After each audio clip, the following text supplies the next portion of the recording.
On this episode of Carpe Diem, wild BC salmon. Look at that baby. Salmon is enjoyed around the world. I wouldn't want farmed salmon. How do you cook it? This is just a little bit of mayonnaise. Why is it good for Zoomer health? Experts Zoanne Morton, Ingrid Verdun, and Dane Chauvel celebrate this delicacy. Carpe Diem. Seizing the day for Canadians as we age. Welcome to Carpe Diem. Wild salmon is said to be one of the healthiest of all seafoods, full of necessary nutrients. It's a renewable resource that is readily available year-round. Today, I want to take you behind the scenes from the fishing boat to the kitchen. But before we engage our expert panel, we asked you, do you eat salmon? I do eat salmon as much as I could possibly get. Oh, love it. I used to fish for it all the time. Yes, I do, but I have to say I don't eat a lot of salmon. You know, wild salmon, as I said, it's natural. Like, you know, it'll give you more benefits to your health. I'm an aspiring vegetarian. Okay, full disclosure, I eat salmon. I eat fish. Dane, consumers have spoken. They love salmon. And can you blame them? I mean, I think it's the perfect food. It's an environmentally friendly food. It's a healthy food, and it tastes great. And I'm always trying to get my clients to eat 2 servings a week of fish because of the fish oils and the protein that we need as we're getting older. And it's also low in mercury, so salmon is wonderful that way. I'm just thrilled that everyone knows what a salmon is. It's what we as string keepers use as a hook, and we bring in people because they love salmon. So we can say, you love salmon, here's some of the ways that you can help protect and preserve them.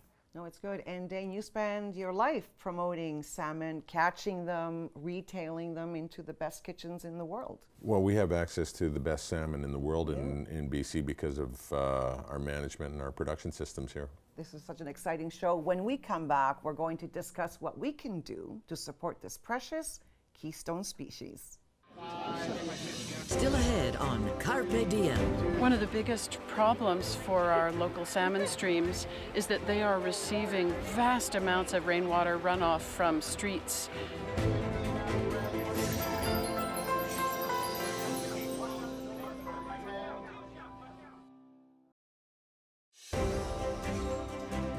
Carpe Diem. Seizing the day for Canadians as we age. Welcome back. All salmon species spend most of their time in the ocean, but their lives start and end in freshwater rivers. Salmon release efforts are crucial to the life cycle of salmon, and Leah and some local school children show us how it's done. Have you done this before? No, first time. First time? Yes. One of the biggest problems for our local salmon streams is that they are receiving vast amounts of rainwater runoff from streets, parking lots, rooftops, that comes into the creeks via pipe. The piped water is pretty dirty, carries a lot of pollutants with it, and also it goes through the system and out to the ocean lickety-split instead of soaking into the ground where it becomes part of the groundwater supply. The result is that you have a polluted creek in the winter with far too much water, and then in the summer, your creek starts to get too dry, too warm, too shallow, because we haven't stored the groundwater. That's a storm drain. So rain gardens take the rainwater runoff from these parking lots and streets, soak it into the ground, and replenish the groundwater that keeps the creeks clean and healthy. This is just it's a real worthwhile thing to do, and I'm an outdoors person. I love the environment, and this is just my way of putting back in. When we take the eggs from a female salmon, they are called green eggs. So our hope is that when we do these things, that the eventuality is going to be we don't have to release salmon here anymore. Now the creek is now self-sustaining again, and then with ongoing maintenance from groups like Stream Keepers, the creek stays in a viable state for salmon. Tell us a little bit more about Stream Keepers, Zoanne. So the string keepers is exactly what Bob just said. It's to make sure that at some point we can stop doing this. In the meantime, there are hatcheries that go and collect the eggs and they fertilize them, and then the kids get to release them into the wild. What we need to take a little bit more caution about is that water quality that Deborah talked about, is how do we get that good clean water for these fish so that in this life cycle that they have in the wilds, under the gravel where you and I can't see them, that they're still safe as can be. And so, Dane, how does conservation apply to your end of the industry? Well, BC and Canada in general benefits from a world-class management regime that is a model of fisheries worldwide. We fish to a precautionary management scheme that sees us only harvest enough fish to ensure that we have adequate escapement. So when consumers are buying BC wild salmon, they know that they can do so with a clear conscience. Speaking of shopping, let's go meet with Roger as I go and pick a salmon right off the boat. I'm here at Steveston's Fisherman's Wharf, and I'm here to buy a fish directly from the boats. I was looking for the sign. Aha, you found it. I found it. Hey, I'm Carmen. Hi, Carmen. Roger. Nice to meet you. Hey, Roger. And Permission around to this come way aboard, here. Captain? Come aboard. Ladies first. Perfect. So I want to talk with you because I want to get educated All right. on everything there is to know about how do we get BC wild salmon into our shelves, why we should buy it, and what it's like to go out there and catch it. Well, this is a fish boat, obviously. That's the first thing you need. This is a freezer boat. We catch the fish one at a time, hook and line. July and August, we're trying to fish springs, which is Chinook or coho, and pink salmon, way up at Haida Gwaii, which is just about 600 miles from here. I've been up there. With a freezer boat and about 1,000 gallons of fuel, we have about 3 weeks we can stay out. It's extremely cold down here. The fish go on the shelves overnight. This is like Alaska in here. Yeah, that's well over 20 below. What you're looking at are the shells. Now the fish is caught, it's bled, they're dipped in a garbage pail, clean water, and they're literally glazed.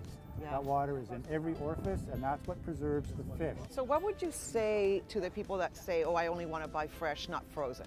Yeah, we get a lot of that, probably 100 people a day here in Steveston. Well, I prefer fresh fish, or I'd like a fresh fish, or do you have a fresh fish? For us to bring you a fresh fish, it would be old by the time we got here.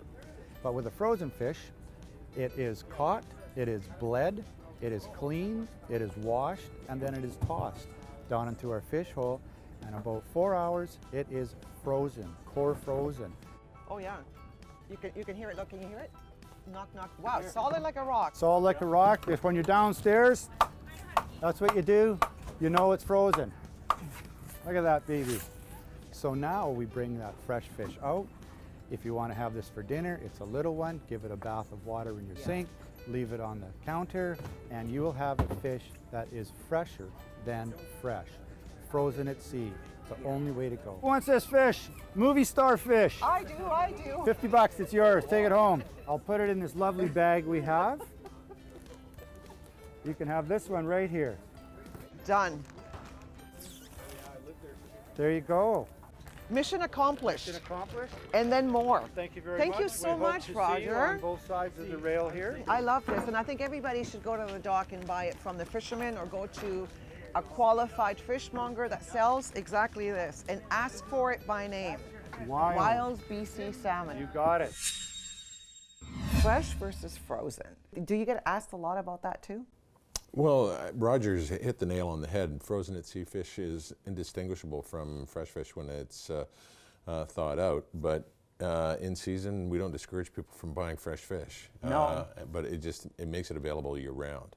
I want just one more question on this. So tell me about our BC, wild BC salmon into the international markets. Tell me a little bit more about that. Well, as I've mentioned before, our fishery is focused on a real high quality premium production and processing system, and that's what Roger spoke about doing onboard processing, whereas a lot of salmon fisheries elsewhere, they're dealing in high volume. They don't take the same level of care that we do, and that's why our salmon is coveted around the world.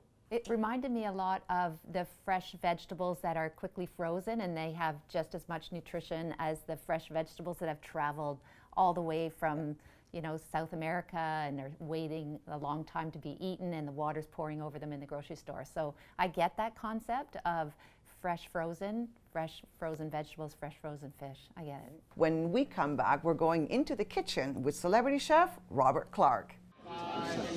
Still ahead on Carpe Diem. My favorite, the underdog, is pink salmon. So is that a more affordable cut as well? It is the most affordable one. So we can all afford to eat that then? We can all afford to eat salmon.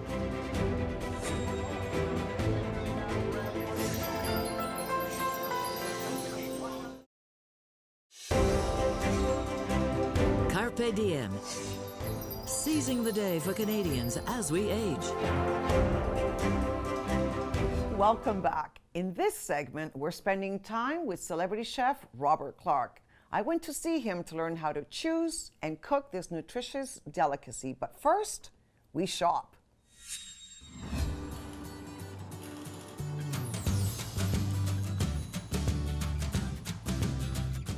I'm here to learn all there is to know about wild BC salmon, and who better to teach me but Chef Robert Clark.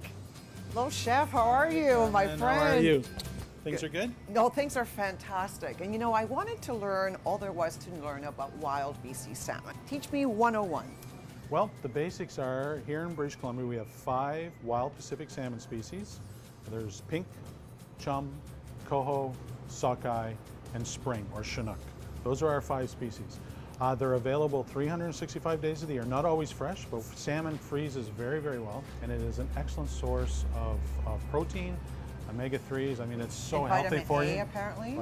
It's just so healthy for you, and it tastes great. I love the taste. For the general consumer, there's often confusion about when you go into your fishmonger, the store, you know, which one do I buy or what do I buy? So this week we have 3 different species of the 5. Each one is better with different applications. Like for me, sockeye is best raw. Like if I want sashimi or sushi, sockeye is my go-to wild Pacific salmon. If I'm grilling, it's generally chinook or coho. On our menu here, we have a deep fried salmon.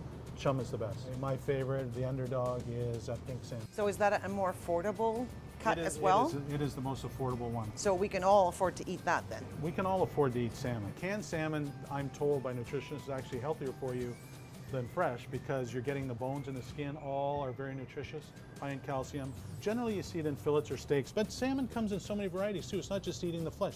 We have salmon caviar, wild chum, wild chum, smoked salmon, salmon stock, heads. Heads make beautiful and very nutritious soups. We can't keep them on the shelf. So the easy part would be for me to just come in here, see what you have, and take it home, and then you do all the legwork, and you do all the hard stuff. If I was a capitalist, I'd say, yeah, the best thing for you to do is come to the fish counter. The best thing to do is buy wild BC salmon. That's the first question out of your mouth when buying salmon should be, is it wild BC salmon? And if the person doesn't know, go somewhere It's not else. the right place. It's not the right place. My cooking skills are pretty basic. Could you teach me what to do with the salmon? I can show you 3 different ways if you like. Great. That's an offer I can't refuse. When we come back, we'll see you in the kitchen.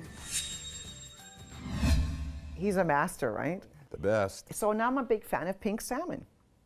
And why not? And why not? Pink salmon? It's probably the most abundant salmon. It has a 2-year life cycle, so there are no impurities in it. And amongst commercial fishermen, we believe it's the best kept secret. It's the fish that more of my friends choose to eat than any of the others. But regardless of which kind of fish or salmon that you choose, they all provide you with those omega-3 fats, which are known to improve your heart health, they lower triglycerides. And if you have more salmon or fish oils in your diet, it will go to a less inflammatory, sort of more calming metabolism in your body. So include fish in your diet so that you can have more of that calming effect. Now, cooking salmon can be very easy. Let's go into the kitchen with Chef Robert Clark. We're in the kitchen with Chef Robert Clark, and we're learning how to cook BC wild salmon. So, here I have, these are all pre-cooked simply because the fish, it takes so little time, and you don't want to overcook the fish, that the vegetables take longer. So little potatoes? We have some little potatoes, and again, you can put whatever things you like in here. I like some mushrooms, I like some onions, some nice fresh thyme. Okay. And this So is all that's just simple. pre-roasted, that's all you've done? Yeah, I've boiled the potatoes, I've sauteed the mushrooms, and I've blanched the asparagus. Simple. That's very, very simple. Take a little piece of nice pink salmon. That's pink. So then we're just going to make a little boat, maybe. Wine's not necessary, but Local BC wine, I am, see. yes, Excellent. yeah. So that has potatoes, asparagus, thyme, mushrooms. salt, pepper, a dry white wine, and as much butter as you like. To maintain my figure, put 3. And that's it. This is only going to take about 4-5 minutes in the oven. Now our pan fry, we're going to have to struggle over here. Okay, I love that. Okay, would you like to come over? Yes, I or- do. Yeah. You can use olive oil, vegetable oil, whatever you like. Not too much. Flesh side down. So we're just going to get a little caramelization on here, a little color. Okay, and that's just to give it a little roasting flavor. This is just a little bit of mayonnaise with some saffron, and I did that because I knew you were coming. And some horseradish, a little bit of garlic. Okay, throw it on. There's some veg for you, and that's going to come out perfect. We'll also take this opportunity to put in the one that we're baking. Okay. There we go. Check out our. Smell that. But see how easy and fast it is, and here we have wonderful, wild Pacific salmon, pink being one of my favorites. So, do you like pink salmon? I love pink salmon. So, okay, you're the expert in salmon. You have it around you all the time. What's your, give us a recipe, an insider scoop. I got to tell you, people ask me all the time, how do you prepare your salmon? Yeah. And when I'm on the boat, I've obviously got access to the best and freshest salmon in the world. I put it in a pan, I put salt and pepper on it, and I'm done. There's so many ways to cook salmon. Chef Clark gives us a few more tips.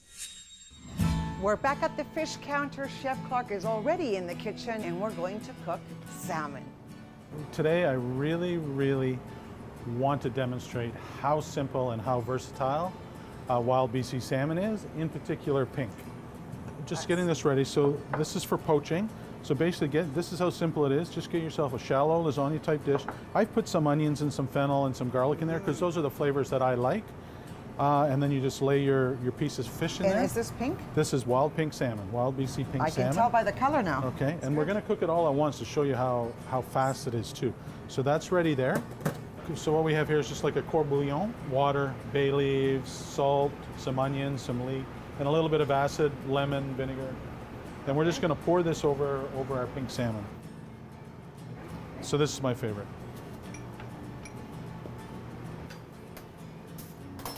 So the action of pouring the water into the container brings it down to 97 degrees, and we just leave that. You cannot overcook that now. You can leave it there for 10 minutes or you can leave it there for 30 minutes. It's still going to be perfect. We're going to make a little salad to present this on, and that's where when our poached salmon's ready, and there's going to be a couple minutes still. When that's ready, we're just going to take that out of the liquid, put it on top. Lunch is ready. The water temperature is now cooled that it's not cooking anymore, but this is cold enough now that it's below cooking. Maybe a little bit of lemon. Okay. What a gorgeous dish. And that's lunch, like so easy. What a great pleasure it's been to be with you in the kitchen, Chef. I want to try this at home. What's the best place for me to get the recipes? Just go to bcsalmon.ca and the recipes will be there. Great. I want to see you try them. I'm going to try them. I want you to try them too. And don't forget, when you go shopping, ask for BC Wild Salmon. A million ways to cook it, 5 varieties. What do fish eat? Depends on the fish. We had the 5 different species, and each of them has their own favorite things.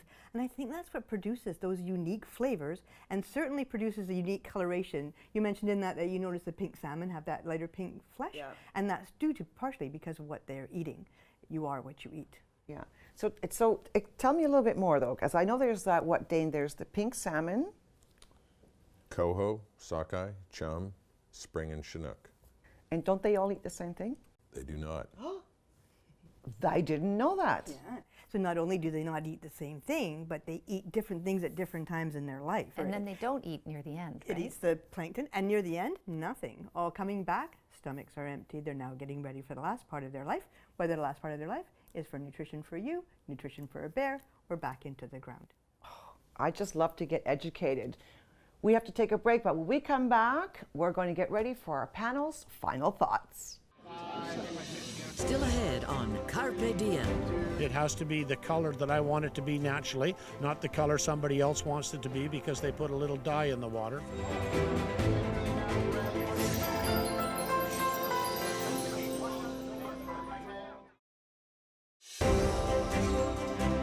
Carpe Diem.